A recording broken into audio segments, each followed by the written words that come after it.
اور جن کی جانب سے یہ سپاہی بھیجے گئے وہ حکمران جتنے بھی ہوں، کربلا کے بعد سے لے کے بنو امیہ کے اختتام نہیں، چوتھے امام کی شہادت تک، سارے کے سارے انہی کی فوج، انہی کے سپاہی. لیکن مسئلہ عالم اسلام کے اتحاد کا.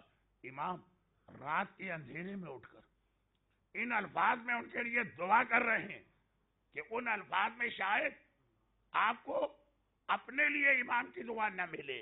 شاید، لفظ شاید میں نے کہا، شاید مومن کے لیے اس انداز سے امام دعا نہ کرے، اس انداز سے ان لوگوں کے لیے دعا کر رہے ہیں جو وہاں جانے سے پہلے بھی آل محمد پہ ظلم کر رہے تھے، اور وہاں سے جب فارغ ہو کے آئیں گے تب بھی آل محمد پہ ظلم کریں گے. لیکن وہی اتحاد، نانا کا دین بچے، یونٹی. اب یہ مسئلے پہ تو اشرا ہوتا ہے، میں آگے بڑھتا ہوں. اور امام نے فرمایا تمہاری تیسری خرابی، دراصل ان 4 تقاریر کا اصل موضوع یہ تیسری بات ہے. اور اس تیسری بات کو بیان کر کے جو آج بھی مجلس کے شروع میں ایک جملہ میں نے کہا اور 2 دن پہلے بھی کہا تھا کہ چوتھے امام کی وہ والی حدیث بیان کرنا تھی. تیسری چیز، میرا ارادہ یہ تھا کہ پہلی مجلس 5 منٹ میں پہلی 2 باتیں بتا دوں گا، پھر تیسری بات شروع ہوگی. اب تیسری بات کی وضاحت میں تیسری بات بھی آئے گی اور اس کی وضاحت میں وہ چوتھے امام کی پوری حدیث بھی آئے گی، پہلی مجلس سے ہی. آخری مجلس کے آخر میں یہاں تک پہنچا ہوں، لیکن خیر اکثر یہ غلطی مجھ سے ہو جاتی ہے. امام نے فرمایا، اور آپ خود دیکھیں گے کہ یہ جو تیسری بات ہے جس کی بنا پر ہم لوگ صاحب ایمان، امام کے ماننے والے، زمانے کے امام کے لیے تڑپنے والے، ہم لوگ بھی امام کی زیارت تک سے محروم. یہ تیسری بات. فرمایا ہر وہ گناہ، جملہ کیا بن رہا کہ ہم اپنے چاہنے والوں سے اس لیے غائب ہیں کہ وہ صلہ رحمی نہیں کرتے، وہ آپس کے اختلافات کو ختم نہیں کرتے، اور وہ اپنے آپ کو اس گناہ سے نہیں بچاتے جو انہیں اللہ سے دور کرنے والا. اب اس جملے کی تشریح سے پہلے ایک چھوٹی سی بات. امام اس دنیا میں کس کے نمائندے؟ ہمارے نہیں ہیں، ہمارے تو آقا. امام اس دنیا میں اللہ کے نمائندے، امام اس دنیا میں اللہ کو ریپرزینٹ کر رہے ہیں.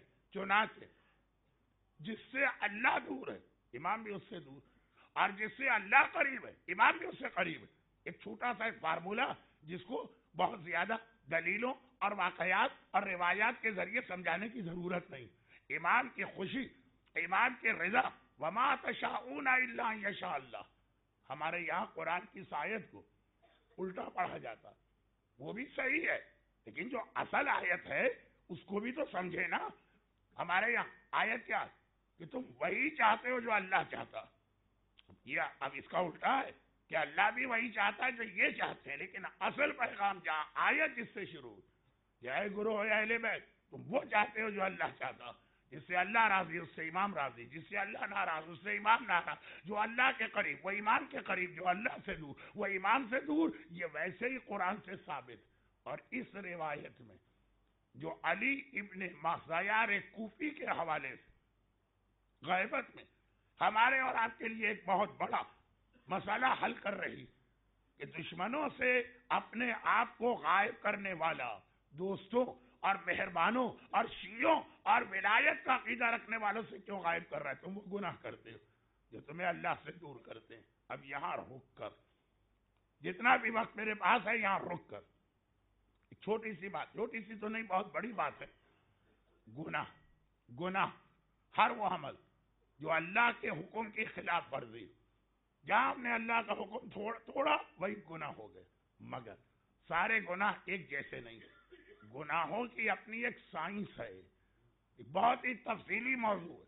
ہاں ہمارے یہاں گناہوں کی 2 قسمیں تو بہت مشہور ہیں، گناہ کبیرہ، گناہ صغیرہ. چلے ایک یہ قسم، اس کے علاوہ وہ گناہ جو خالی توبہ سے معاف ہو جاتے ہیں، وہ گناہ توبہ کے بعد بھی ذمہ داری ادا کرنا پڑتی. 50 سال، 60 سال، 90 سال کسی نے شراب پی، صبح و شام پی، دن اور رات پی، 90 سال کے بعد ایک بار ایک سچی توبہ کر دی، سارا گناہ معاف. اور کسی نے نماز قضا کی، چاہے زندگی میں صرف ایک نماز قضا کی، اس نے 90 سال شراب پی، توبہ سے معاف، آگے اب کچھ نہیں. اس نے صرف 2 رکعت ایک نماز کبھی قضا کر لی تھی بالغ ہونے کے بعد، اس سے پہلے بھی ساری نمازیں پڑھی، اس کے بعد بھی ساری نمازیں پڑھی، اور اس کی بھی توبہ کر لی. ابھی معاملہ ختم نہیں ہوا. جب تک کہ وہ 2 رکعت قضا پڑھے گا نہیں، وہ ذمہ داری ادا نہیں کرے گا، اس وقت تک یہ نماز کا 2 رکعت نماز کا گناہ معاف نہیں ہوا. ادھر 90 سال کی شراب کا گناہ معاف ہو گیا. ایک عورت ساری زندگی بے پردہ رہی، اور اس وقت پردے پہ تیار ہوئی جب واقعاً اس کو ضرورت تھی پردے کی، کوئی دیکھے گا بھی نہیں اس کو. بڑھاپے میں آ کے ایک ایسی ہیبتناک شکل بن گئی. شوہر نے بھی کہا کہ بھئی میرے سامنے آؤ تو منہ چھپا کے آیا کرو. اس وقت اس نے سچے دل سے توبہ کی، بات سچے دل کی ہے، دنیا دکھانے کی. ساری جوانی اللہ کی نافرمانی کرتے ہوئے گزار دی. اس وقت کی ایک سچی توبہ، ساری زندگی کا گناہ معاف کر گئے. ایک آدمی نے سال میں ایک بار 100 درہم کا خمس 20 درہم ایک مرتبہ روک لیا، نہیں دیا، جبکہ ساری زندگی اس سے پہلے اس کے بعد باقاعدگی سے خمس دیتا رہا، توبہ میں توبہ بھی کرتا رہا. لیکن جب تک کہ یہ 20 درہم ادا نہیں ہوں گے گناہ. اب یہ گناہ کی 2 قسمیں. اور یہ جو میں نے آج اس وقت ایک مثال ابھی دی تھی، اس کے حوالے سے بہت جلدی ایک حدیث پڑھ دوں. ابھی دی تھی اس کے حوالے سے بہت جلدی ایک حدیث پڑھ دوں، جسے شاید جلدی کی وجہ سے حسینیہ زہرا میں دوبارہ پڑھنا پڑے تفصیل میں. امام کی وہ حدیث، یہ بات ہو رہی ہے اس بے پردہ عورت کی جو مرنے سے پہلے توبہ کر کے گئی. معاف، ساری زندگی کا گناہ معاف اگر سچی توبہ. ورنہ اگر مر گئی تو پھر تو فرشتے بیٹھ کے ہنستے. روایت یہ ہے کہ 3 موقعوں پہ فرشتے بہت ہنستے، جن میں ایک موقع ہے جب کوئی بے پردہ عورت کو قبر میں اتارا جاتا. آج ہمارے معاشرے کی کیسی عورتیں ہیں، کتنی عورتیں ہیں کہ فرشتے انتظار کر رہے ہیں ہنسنے کا موقع تو ملے نا. دنیا میں لوگ کہتے ہیں آج کل مولانا ہنسنے کے موقع بہت کم ہو گئے. ہمیں ملے کہ نہ ملے، فرشتوں کو ایک موقع ملنے والا. بے پردہ اور ساری زندگی بے پردہ گھومنے والی، اپنی شادی میں بھی بے پردہ، بیٹی کی شادی میں بھی بے پردہ. ہمارے یہاں تو ایسی بھی ہے، یعنی ایسا لمبی اننگ کھیلنے کا ریکارڈ ہوتا ہے ان کا، ڈبل سینچری یا ٹرپل سینچری. بلکہ 89 کی شادی میں بھی بے پردہ، اور اب قبر میں جا رہی. کیا حجاب پہنا کے ان کو قبر میں اتارا جا رہا؟ اول تو خود یہ کفنی اتنا کمپلیٹ حجاب، اور پھر کبھی کبھار کوئی صاحب قبر پہ کھڑے ہو کے ایک اعلان بھی کر دیتے کہ بھائی آخری دیدار کر لیں، نامحرم قریب نہ آنے پائے. ارے اب کون نامحرم قریب آئے گا؟ اب اس میں رکھا کیا ہے جو کوئی نامحرم قریب آ جائے؟ یہ میں نہیں کہتا، جبرائیل کہتے ہیں. یہ جبرائیل کا جملہ ہے کہ یا رسول اللہ، ہم فرشتے ہنستے ہیں اور کہتے ہیں جب مر گئی، گلنے والی ہے، سڑنے والی ہے، لاشا اس کا بدبو دینے والا ہے، تو اعلان پہ اعلان ہو رہے، بورڈ پہ بورڈ لگائے جا رہے، نامحرم قریب نہ آنے پر. ایسی ہم کو ہنسی آتی. نمبر 2، سارا دن ایک آدمی گھر سے باہر گناہ پہ گناہ کرتا رہا. مختلف گناہ ہوتے، لیکن چونکہ رزق حرام والا گناہ بہت زیادہ ہائی لائٹ ہو کے نظر آتا ہے کربلا اور چوتھے امام. کہیں جھوٹ بولتے ہیں، کہیں فراڈ کرتے ہیں، کہیں 8 گھنٹے کی تنخواہ لیتے ہیں، 6 گھنٹے کام کرتے ہیں، کہیں کسی سے 11 گھنٹے کام لیتے ہیں، آدھی تنخواہ دے کے رخصت کر دیتے ہیں. حرام تو بہت، دن بھر حرام. گھر سے نکلے، نامحرم پہ نکاح ڈالی، دل میں کوئی حرام خیال آ گئے، چند دوستوں کے درمیان بیٹھے، غیبت، تہمت، حسد، بہتان، جھوٹ، کہاں تک بتاؤں گناہ. شام کو گھر آیا، سارے کام مکمل ہو گئے، لیکن بجائے اس کے کہ اب جا کے سو جائے یا عبادت کے مصلی پہ بیٹھے، گھر آ کے دوبارہ گناہوں کا سلسلہ شروع. اور میں اکثر کہتا ہوں کہ یہ حدیث پہلے تو سمجھ میں بھی نہیں آتی تھی. پہلے تو رات کے اندھیرے میں جو کل میں نے بوڑھے باپ اور جوان بیٹے کا واقعہ پڑھا، گھر آنے کے بعد کوئی ایکٹیویٹی نہیں، آج یہ حدیث سمجھ میں آتی ہے کہ دن بھر باہر گناہ کیے، اب گھر میں آ کے ٹی وی کھول لی، اب گھر میں آ کے کمپیوٹر پہ بیٹھ کر، اب گھر میں آ کے کیبل وہ جو مختلف چیزیں. فرشتے پیٹ پکڑ کے ہنستے ہیں اگر فرشتوں کا پیٹ ہوتا ہو. یہ میں نے محاورتاً کہا کہ اتنے گناہ کر کے بھی دل نہیں بھرا, سارا دن گناہ کرتے رہے پھر بھی اطمینان نہیں ہوا, یا رات کے اندھیرے میں آئے اور نئے سرے سے گناہ شروع ہو گئے. اور تیسرا موقع, جب ایک آدمی کو اللہ نے حیثیت کے مطابق گھر دے دیا, کاروبار دے دیا, جائیداد دے دی, لیکن اس کے بعد بھی حالت یہ ہے کہ دنوں رات لگا رہا ہے کہ ایک کے بعد دوسرا گھر ہو جائے, کاروبار جو ہمارے گھر کا خرچہ چلانے کے لیے کافی ہے اور بڑھ جائے. وہ بڑے ہوئے پیسے کی ضرورت کیا ہے, وہ تو چھوڑ کے وارثوں کے لیے جاؤ گے, وہ بھی پتہ نہیں حلال میں استعمال کریں کہ حرام میں. ایک کے بعد دوسری جائیداد لگا ہوا, صحت تباہ کر لی, اپنے آپ کو جوانی میں بوڑھا بنا لیا, ہر بیماری ذہنی اور نفسیاتی. آدھا خرچہ تو ڈاکٹر کے پاس جا رہا ہے جو کما رہے. فرشتے پیٹ پکڑ کے ہنستے کہ بھائی کتنی جائیداد اور کتنی دولت تمہیں جمع کرنا.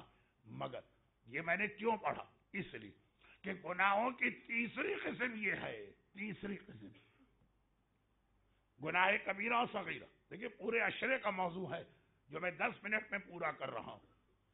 یہ میں آپ پہ احسان نہیں کر رہا ہوں, یہ میں اپنی غلطی کا اقرار کر رہا ہوں کہ 4 دن جو مجھے ملے تھے وہ میں نے ضائع کر دیے, جیسے ہم میں سے اکثر اپنی جوانی کو خدا کی نافرمانی سے ضائع کرتے ہیں. جب موت کا فرشتہ سراہنے پہنچتا ہے تب احساس ہوتا ہے ارے کیا کر بیٹھے.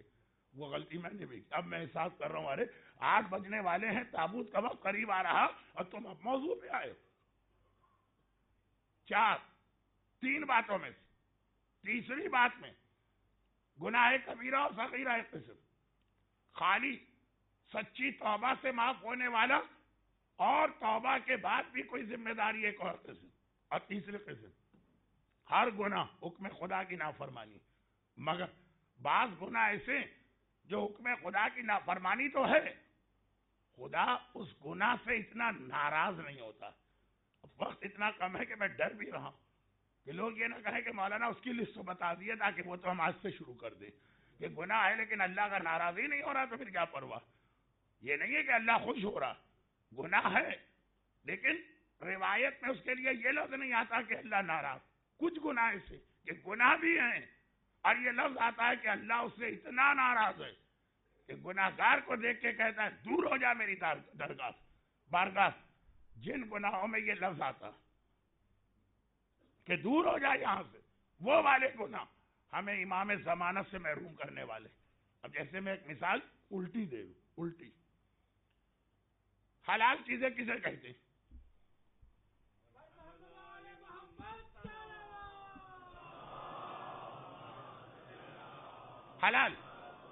حلال چیزیں کہتے ہیں جو جائز ہے. حلال کا مطلب یہ ہے کہ اللہ ناراض نہیں. پھر یہ حدیث کیوں آ گئی کہ حلال چیزوں میں سب سے زیادہ جس سے اللہ بغض رکھتا, بغض یہ لفظ انسان کے لیے تو صحیح لگ رہا ہے, اللہ کے لیے لیکن ہے ان ابغض الشیء من الحلال, حلال میں جس سے اللہ سب سے زیادہ ناراض ہے, حلال جائز میں, وہ ہے طلاق. جس گھر میں طلاق ہوتی حلال ہے, اسلام نے اس کا راستہ رکھا. اس سے پہلے کے مذہب کہتے تھے طلاق نہیں ہوتی, ایک بار نکاح ہو گیا یہ رشتہ کھل نہیں سکتا. غلط, خراب, ظلم کرنے والا پارٹنر مل گیا, اس کا ٹینٹوا دبا کے گردن مروڑ کے مار دو تو ٹھیک ہے, اور کوئی راستہ نہیں ہے اس سے بچاؤ گا. اسلام نے راستہ رکھا, مگر یہ کہتا کہ اگر کہ یہ راستہ اللہ نے رکھا ہے مگر سب سے زیادہ اللہ کو ناپسند ہے حلال چیزوں میں بھی. تو حلال تو کہتے ہیں جس میں اللہ راضی ہے, جس کی اللہ نے پرمیشن دی ہے, اس میں لفظ ہے. تو گناہوں میں اب یہی وہ چیز تھی جس کی وجہ سے آخر میں میرے مائک کے بھی ہاتھ پاؤں پھول رہے ہیں کہ اتنے کم وقت میں آپ تک کیسے یہ بات پہنچا دی جائے. لیکن امام کا فرمان کہ گناہ بہت سارے, ہمارا چاہنے والا معصوم نہیں ہے, گناہ کرے گا, لیکن ایسا گناہ جس سے اللہ اتنا غضبناک ہوتا کہ دور ہو جا میری بارگاہ. امام بھی کہتے ہیں دور ہو جا میری بارگاہ, میں تجھے اپنی زیارت نہیں کراؤں.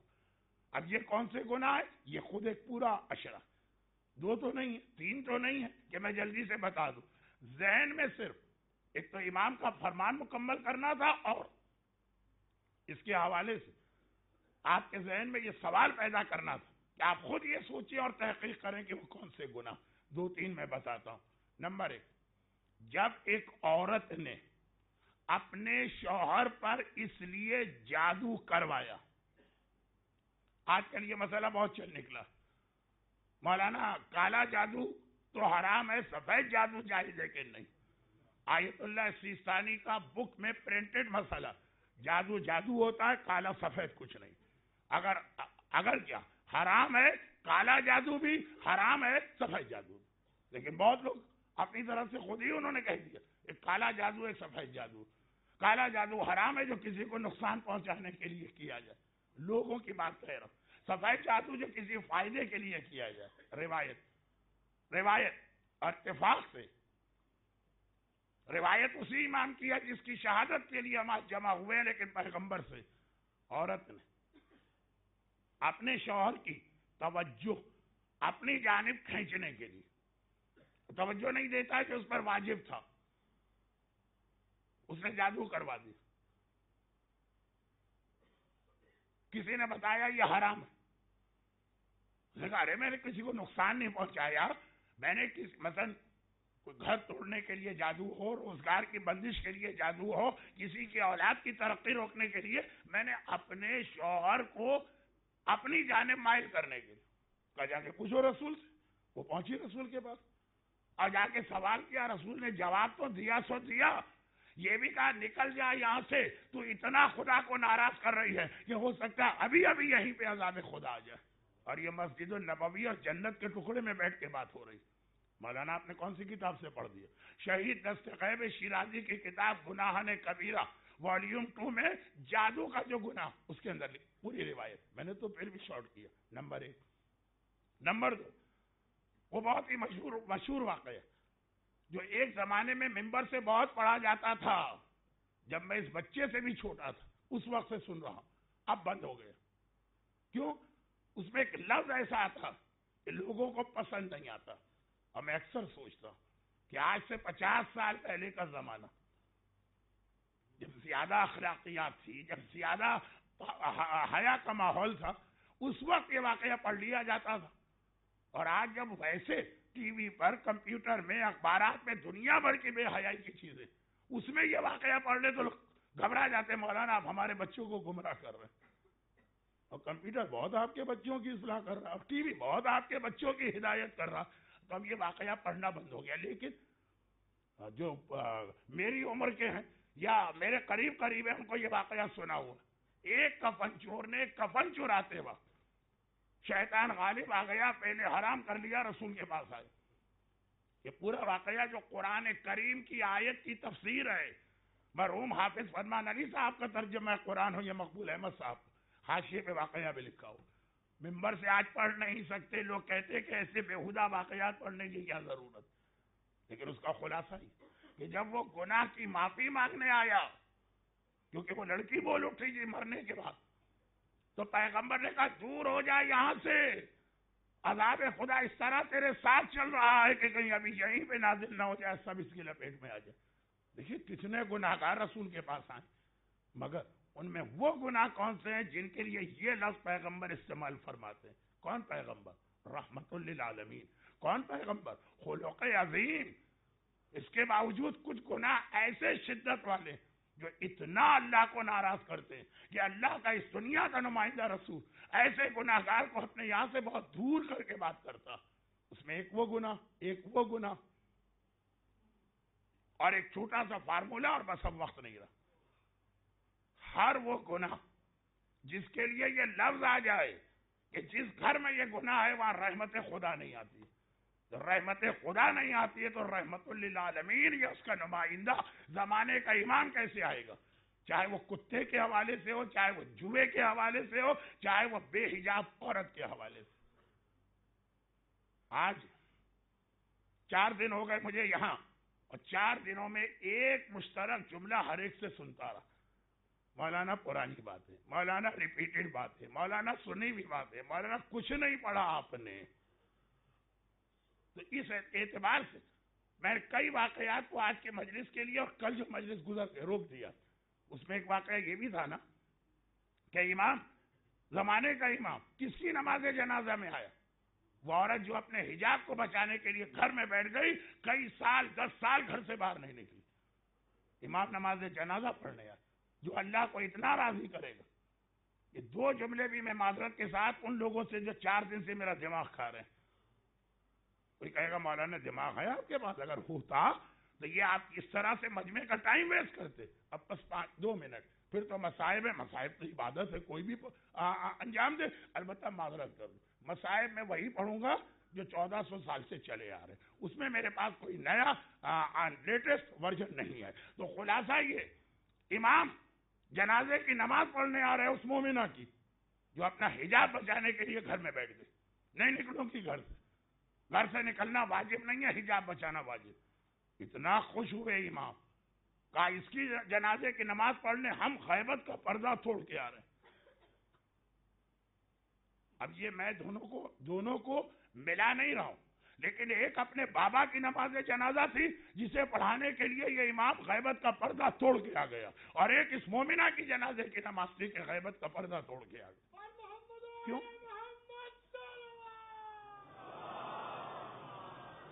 کیوں؟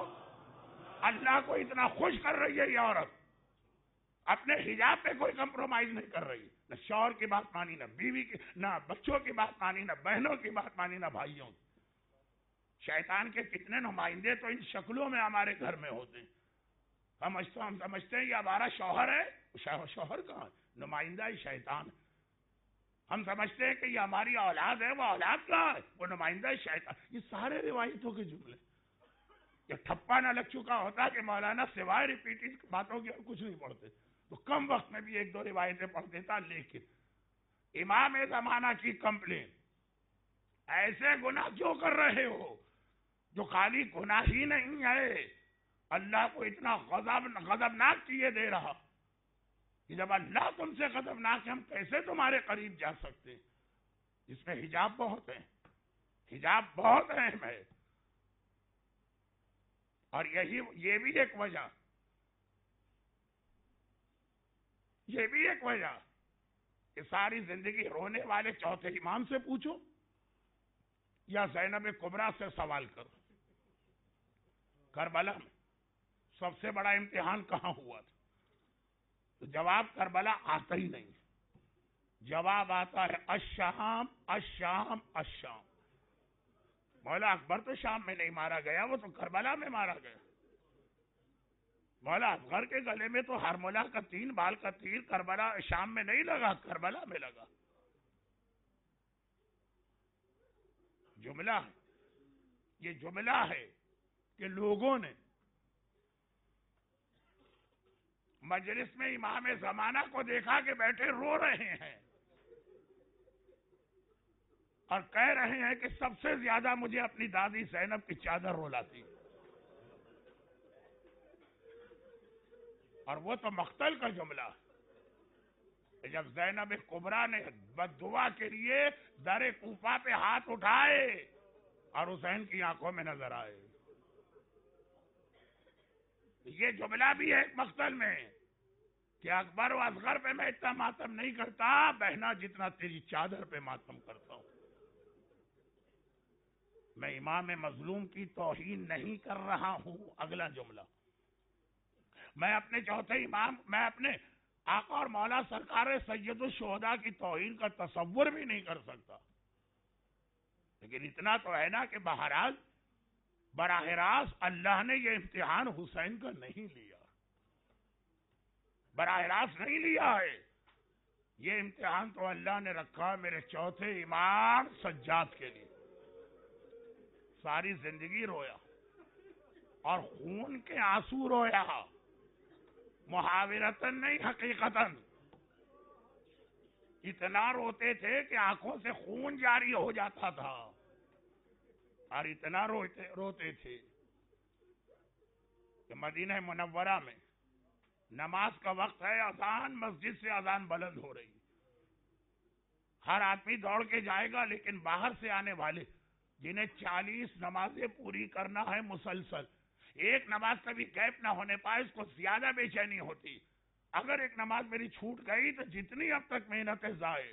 تو ایک آدمی کو ذرا دیر ہو گئی, بھاگا بھاگا مسجد چلا جا رہا, اس نے سوچا کہ عام راستے میں رش زیادہ ہے, میں پیچھے کی گلی سے آؤں.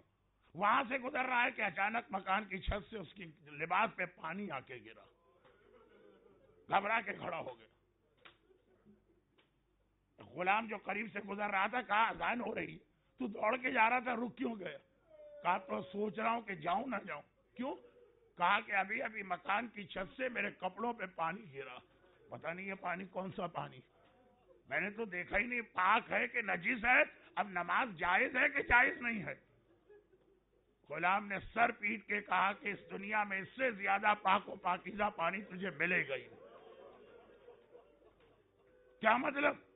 کہا کہ مکان کی چھت پہ ایک عزادار, ایک سوگوار اپنے بابا کا ماتم کر رہا اور فریاد کر رہا, یہ سجاد ہے جو اپنے لٹے گھر کا ماتم اس طرح سے کر رہا کہ آنکھوں سے نکلنے والے آنسو اس طرح بہ کے آ رہے جیسے بارش کا پانی پر نالے سے گرا کرتا. مگر اتنا رونے والا جب پوچھا گیا, منہال کوفی نے ایک سوال کر دیا کہ مولا آپ کا گھرانہ مارا گیا, شہید ہوا, شہادت تو ایک بہت پہلا سوال تو یہ کیا کہ 30 سال ہو گئے, کب تک روئیں گے؟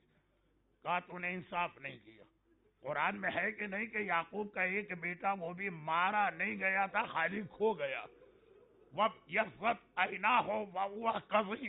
قرآن نے کہا کہ یعقوب روتے روتے نابینا ہو گئے. میں نے تو اپنے 18 یوسف کربلا کی جلتی ریتی پہ تڑپتے دیکھے.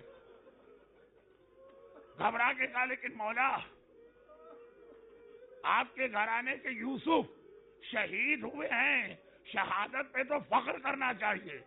میرے مولا نے پلٹ کے کہا اگر میں یہ مان بھی لوں تو کیا بہنوں اور پھوپھیوں کا ننگے سر بازاروں اور درباروں میں جانا؟ کوئی سجاد سے پوچھے سجاد نے امتحان کیا دیا, اور ایک ایسا امتحان دیا کہ صرف ایک جملے میں اس کو یعنی آپ کو یاد تو ہے, یاد دلانے ایک جملے میں.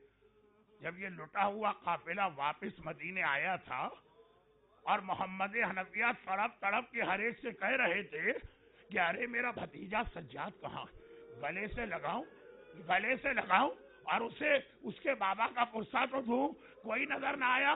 قافلے میں صرف ایک بوڑھا شخص نظر آیا, ایک بوڑھا شخص, سر کے بال سفید, داڑھی کے بال سفید, چہرے پہ جھریاں ہیں, کمر جھک چکی ہے. آخر اسی کے قریب گئے, کہا کہ اے مرد ضعیف اتنا بتا دے میرا 24 سال کا جوان بھتیجا سجاد کہاں ہے؟ اور وہ مرد ضعیف ایک بار فریاد کرتا ہے, چچا محمد حنفیہ آپ نے بھی مجھے نہیں پہچانا, ارے میں ہی انا علی ابن الحسین, میں ہی تو آپ کا بھتیجا سجاد ہوں. بے اختیار کا سجاد تو جوان ہے, جوانی میں بوڑھا کیسے ہو گیا؟ وہ پلٹ کے رخ کیا, چچا الشام الشام الشام, یہ مصائب شام ہیں جنہوں نے جوانی میں بوڑھا کیا. ایک جملہ اور کہہ دوں, جوانی میں کسی کو بوڑھا ہوتے آپ نے دیکھا؟ 2 کو دیکھا, صرف 2 کو دیکھا ہے. ایک سجاد کو دیکھا ہے, ایک فاطمہ زہرا کو دیکھا ہے. 18 سال بغیر عصا کے چل نہیں سکتی, یا سجاد کی دادی جوانی میں بوڑھی ہوئی, اور یا میرا مولا سجاد. مگر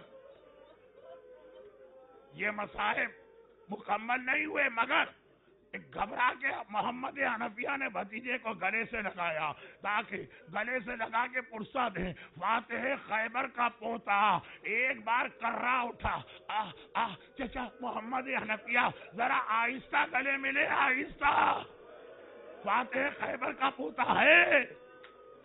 محمد حنفیہ گھبرا گئے, سجاد بیٹا خیریت تو ہے؟ کہا چچا 1 سال تک جو توقع خاردار میرے گلے میں رہا, اب تک اس کے زخم کا نشان باقی ہے.